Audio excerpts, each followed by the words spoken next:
नमस्कार दोस्तों, vision with आलोक में आप सभी का बहुत बहुत स्वागत है। दोस्तों, पिछली क्लास में हम लोग उपयोगितावादी विचारक जर्मी बेंथम और मैकियावेली का बहुत अच्छे से अध्ययन किया था। अब इसी क्रम में आज हम लोग कुछ नए विचारकों की ओर चल रहे हैं।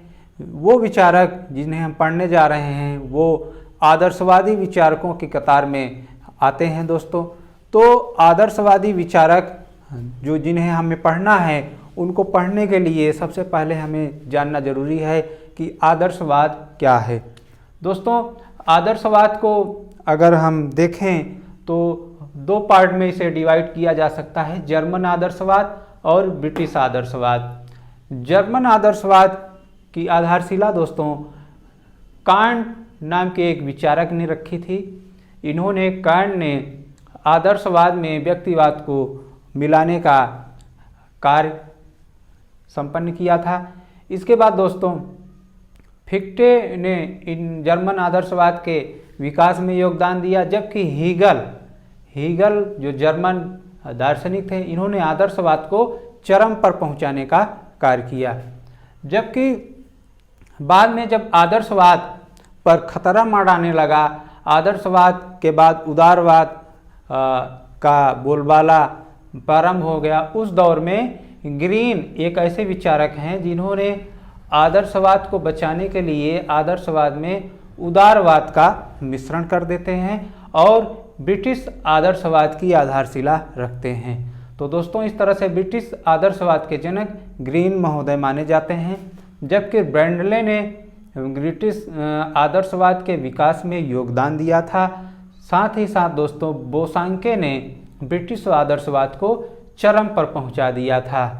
तो इस तरह से आदर्शवाद के बारे में जर्मन आदर्शवाद के कुछ विचारक और ब्रिटिश आदर्शवाद के कुछ विचारक हमारे समक्ष हैं।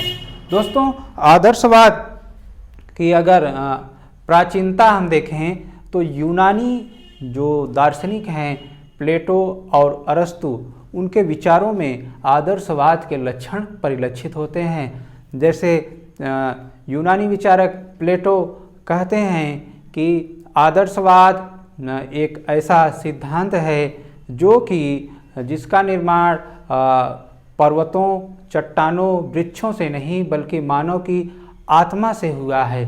और इसी तरह से दोस्तों यूनानी विचारक अरस्तु कहते हैं कि जो व्यक्ति राज्य के अंदर रहता है, जो राज्य के भीतर रहता है वही नागरिक है, जो राज्य के बाहर रहता है वो या तो राक्षस है या देवता है। उनके कहने का आशय यह है कि व्यक्तियों का संपूर्ण विकास राज्य में ही हो सकता है। तो इस तरह से यूनान के दर्शन से आदर्शवाद की यात्रा शुरू होती है, जबकि बाद में जर्मन आदर्शवाद और ब्रिटिश आदर्शवाद के रूप में यह विकसित रूप में हमारे समक्ष प्रस्तुत होता है। दोस्तों, आदर्शवाद की अगर परिभाषा को देखें तो आदर्शवाद राज्य और व्यक्ति के मध्य सावयवी सिद्धांत को मानता है। दोस्तों, सावयवी सिद्धांत का अर्थ है कि राज्य संपूर्ण है और व्यक्ति एक अंश के रूप में है। राज्य पूर्ण है या संपूर्ण है, व्यक्ति एक अंश के रूप में है। संपूर्ण के बिना अंश का कोई अस्तित्व नहीं है। जैसे उदाहरण के तौर पे लें तो हमारा पूरा समग्र शरीर में अगर हाथ शरीर को राज्य माने और हाथ को व्यक्ति माने, तो दोस्तों शरीर के अभाव में शरीर जब मृत हो जाता है तो हाथ का कोई वजूद नहीं रहता है। या दूसरे रूप में देखें तो शरीर से जब तक हाथ जुड़ा है तभी तक हाथ का अस्तित्व है। अगर हाथ शरीर से अलग हो जाए तो ये हाथ का कोई अस्तित्व नहीं रहता। इसी तरह से नागरिक जब तक राज्य में है तभी तक नागरिक का अस्तित्व है, नागरिक की शक्ति है। राज्य से जैसे ही बाहर होता है नागरिक के अधिकार शक्तियाँ सब समाप्त हो जाते हैं, उसका अस्तित्व समाप्त हो जाता है। तो आदर्शवाद दोस्तों जहाँ राज्य को साधन मान लेता है वहीं व्यक्ति को साधन मानता है। राज्य को साध्य मानता है और व्यक्ति को साधन मानता है। इसी तरह से दोस्तों जो आदर्शवाद हमारे सामने प्रस्तुत हुआ है वह व्यक्तिवाद के प्रतिवाद के रूप में आया है। कई बार सवाल पूछा गया है कई परीक्षाओं में और टीजीटी पीजीटी में भी पूछा जा चुका है कि आदर्शवाद किस विचारधारा का प्रतिवाद है या किस विचारधारा की प्रतिक्रिया के रूप में हमारे सामने आया। तो दोस्तों व्यक्तिवाद के प्रतिक्रिया के रूप में आदर्शवाद हमारे समक्ष आया, या दूसरे शब्द में आदर्शवाद व्यक्तिवाद का विरोधी है। व्यक्तिवाद जहाँ भौतिकता में व्यक्तिवाद जहाँ भौतिकवादी दर्शन है वह भौतिकता पर बल देता है, बाह्य सुखों पर बल देता है। वहीं आदर्शवाद नैतिकतावादी दर्शन है, आध्यात्मवादी दर्शन है, वो आंतरिक शक्ति आंतरिक सुखों पर बल देता है। तो दोस्तों इस तरह से व्यक्तिवाद और आदर्शवाद में कुछ मूलभूत अंतर हैं। अब हम देखते हैं कि आदर्शवाद को और किन नामों से जाना जाता है। तो दोस्तों आदर्शवाद को प्रत्ययवाद के नाम से भी जानते हैं, कल्पनावाद के नाम से भी जाना जाता है और इसे रहस्यवाद भी कहा जाता है। तो कभी कभी पूछ लिया जाता है कि आदर्शवाद को और किस नाम से भी संबोधित किया जाता है। तो प्रत्ययवाद सबसे इम्पोर्टेंट धारणा है। एक बार परीक्षा में पूछा गया सवाल है कि व्यक्तिवाद के प्रतिक्रिया के रूप में कौन सी विचारधारा हमारे सामने आई थी, तो या प्रत्ययवाद का विरोधी कौन सा दर्शन है। तो दोस्तों प्रत्ययवाद या आदर्शवाद का विरोधी दर्शन व्यक्तिवाद है। तो ये ध्यान रखने वाली बात है कि आदर्शवाद के अन्य कितने नाम हैं, बहुत इंपॉर्टेंट है। अब दोस्तों देखते हैं आदर्शवाद की विशेषताएं क्या होती हैं। वास्तव में आदर्शवाद राज्य को सर्वाधिकारवादी दर्शन मानता है। आदर्शवाद राज्य को सर्वाधिकारवादी दर्शन मानता है और निरंकुश संस्था मानता है। किसे? राज्य को। वह कहता है कि राज्य सबसे शक्तिशाली संस्था है और निरंकुश संस्था है। दोस्तों आपको याद होगा हिटलर और मुसोलिनी जैसे शासक, जो तानाशाह शासक थे, वो भी आदर्शवाद से ही प्रेरित थे। उन्होंने राज्य को सर्वाधिकारवादी और निरंकुश संस्था बना लिया था। तो इस तरह से आदर्शवाद राज्य को सर्वाधिकारवादी निरंकुश संस्था मानता है। यह राज्य को संपूर्ण मानता है और व्यक्ति को एक अंश मानता है। इसका तात्पर्य है कि राज्य वह सावयवी सिद्धांत में विश्वास करता है। दोस्तों आदर्शवाद राज्य को एक नैतिक संस्था मानता है और नैतिकता का विराट रूप भी इसे मानता है। इसीलिए कहता है आदर्शवाद कि राज्य इतनी नैतिक है, इतना पवित्र संस्था है कि वह कभी गलती नहीं कर सकता, वह कभी कोई गलत काम नहीं कर सकता। क्यों? क्योंकि वह नैतिक है। वह जानता है कि गलत क्या है, सही क्या है, सच्चा क्या है, झूठा क्या है। इसीलिए राज्य नैतिक संस्था होते हुए नैतिकता का विराट रूप है और वह कभी गलती नहीं कर सकता और नागरिकों को राज्य का विरोध इसीलिए नहीं करना चाहिए। आदर्शवाद राज्य और समाज में अंतर नहीं करता है। मतलब कि आदर्शवाद राज्य और समाज को एक ही संस्था मानता है, लेकिन राज्य को प्राथमिकता देता है, राज्य को पहले स्थान पर रखता है। राज्य और समाज में यद्यपि अंतर नहीं करता, लेकिन राज्य को प्राथमिकता देते हुए उसको सर्वोच्च स्थान पर रखता है। आदर्शवाद राज्य में ही व्यक्ति के अस्तित्व को स्वीकार करता है। आदर्शवाद कहता है जो व्यक्ति हैं इनका अस्तित्व कहाँ है? राज्य में ही होगा। और व्यक्ति को जो स्वतंत्रता मिलेगी, जो समानता मिलेगी, कहाँ मिलेगी? राज्य में ही प्राप्त होगी। अगर व्यक्ति ने राज्य को छोड़ दिया तो उनको स्वतंत्रता और समानता दोनों छिन जाएगी। इसीलिए व्यक्ति को राज्य में ही निवास करना चाहिए, राज्य की आज्ञा पालन करना चाहिए, राज्य का किसी भी अवस्था में विरोध नहीं करना चाहिए। तो राज्य एक नैतिक संस्था है, इसलिए राज्य की किसी दशा में उल्लंघन दंडनीय अपराध है।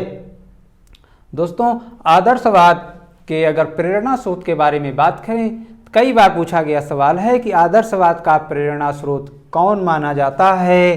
तो सीधा सा बहुत सरल सा आंसर है, अपने जीन जैक्स रूसो महोदय आदर्शवाद के प्रेरणा स्रोत माने जाते हैं। और आदर्शवाद के जनक कौन माने जाते हैं? कांट महोदय आदर्शवाद के जनक माने जाते हैं। जबकि ब्रिटिश आदर्शवाद का जनक अगर सवाल पूछा जाए तो उसका उत्तर ग्रीन होगा। ग्रीन ब्रिटिश आदर्शवाद के जनक माने जाते हैं। जबकि हीगल एक ऐसे विचारक हैं जिन्होंने जर्मन आदर्शवाद को चरम पर पहुंचाने का कार्य किया। जर्मन आदर्शवाद को एकदम चरम पर पहुंचाने का काम किया। किस विचारक ने? हीगल ने दोस्तों। तो इस तरह से आदर्शवाद पर एक मोटा मोटा आउटलाइन आपके समक्ष हमने प्रस्तुत किया। हम यद्यपि राजनीतिक सिद्धांत नहीं पढ़ रहे हैं, हम थिंकर ही पढ़ रहे हैं, लेकिन थिंकर में जाने से पहले इतना पढ़ना समझना जरूरी था। क्यों? क्योंकि यहाँ से भी सवाल आते हैं और इस टॉपिक का लाभ हमें अभी जब मैं राजनीतिक सिद्धांत पढ़ेंगे तो उसमें ज़रूर मिलेगा।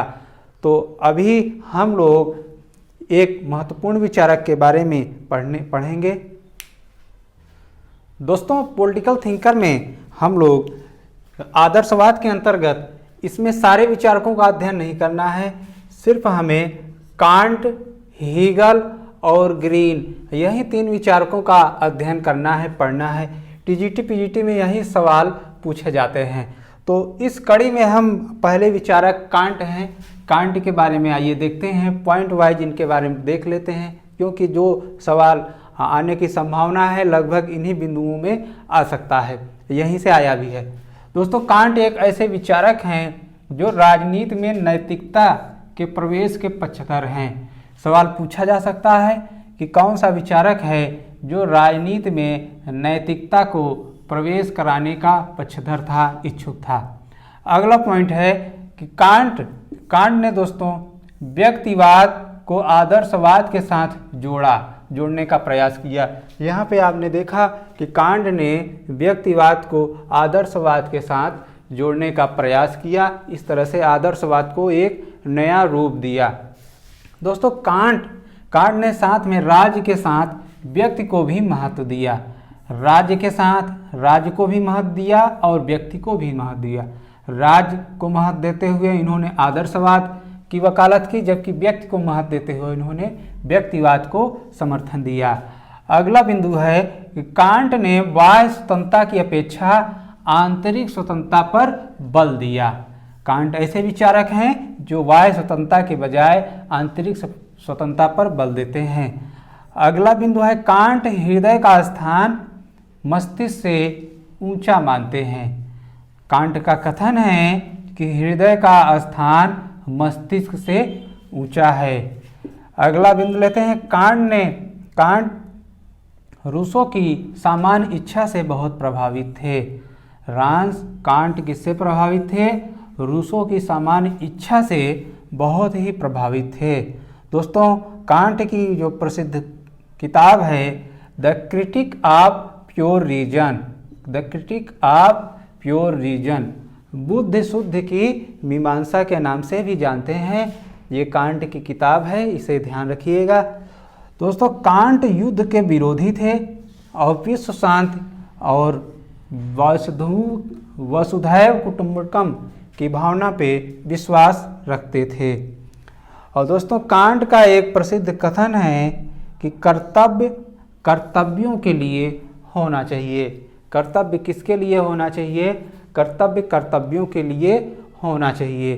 तो इस तरह से दोस्तों आज का ये टॉपिक कंप्लीट होता है। हम लोगों ने आदर्शवाद की पृष्ठभूमि देखी, आदर्शवाद का पार्टीशन देखा और जो प्रमुख विचारक हैं इसमें कांट के बारे में अध्ययन किया। तो दोस्तों उम्मीद है आपको ये लेक्चर पसंद आया होगा। अगर आप हमारे चैनल पे नए व्यूवर्स होंगे तो आप इस चैनल को सब्सक्राइब कर लें। अगर पुराने सब्सक्राइबर्स हैं तो इस चैनल को शेयर, लाइक, कमेंट्स जरूर कर दें। धन्यवाद।